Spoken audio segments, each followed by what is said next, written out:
కడప నగరంలో ఇటీవల అల్మాస్పేట సర్కిల్ పరిసరాల్లో చోటు చేసుకున్న ఉద్రిక్తతలపై మత పెద్దలు స్పందించారు. కడపలో గత 100 ఏళ్లుగా హిందూ ముస్లిం సోదరాభావం కొనసాగుతుందని తెలిపారు. కొందరి అల్లరి మూకల కారణంగా మొత్తం వర్గాన్ని తప్పుపట్టడం సరైంది కాదన్నారు. టిప్పు సుల్తాన్ స్వాతంత్ర సమరయోధులని సోషల్ మీడియాలో ఆయనపై తప్పుడు ప్రచారం చేయవద్దన్నారు. శోభయాత్రలో ముస్లిం సోదరులు హిందూ భక్తులకు నీరు మజ్జిగ పంపిణీ చేయడం ఐక్యతకు నిదర్శనమన్నారు. సమస్యపై సీఎం చంద్రబాబును కలిసి వినతి తెలుపుతామని మత పెద్దలు వెల్లడించారు.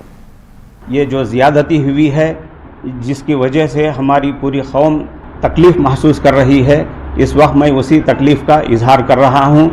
और जो पुलिस की तरफ కడప ముస్లిం మెజారిటీ ఉన్నటువంటి ఏరియా, ఈ ఏరియాలో ఎక్కడ ఏ ఒక్క సర్కిల్గా ముస్లిం పేరుతో లేదు. ఇంకా మీ ప్రభుత్వం వాళ్ళే టిప్పు సుల్తాన్ పేరుతో ఒక్క సర్కిల్ పెడతామంటే ఇంత రచ్చ జరుగుతుంది. ఇలా ఉండకూడదు. వారికి కూడా వారి మనోభావాలు తెలుసుకోవాలనేసి. కాబట్టి నేను చెప్పేది ఏమిటంటే, ఈ యొక్క కడపను స్థాపించిన ఎవరు, నేక్ నామ్ ఖాన్ ఈ కడపను స్థాపించారు. కాబట్టి ఆయన పేరుతో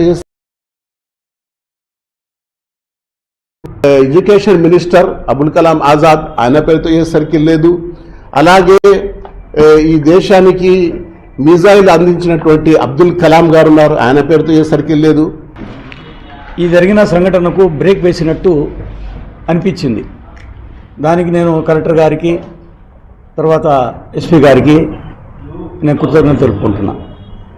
ఇక కడప మత సామరస్యానికి ప్రతీక అనే పేరు రావడానికి ముస్లింల పాత్ర ఎంతవరకు అనేది మీకు తెలియజేయాలి.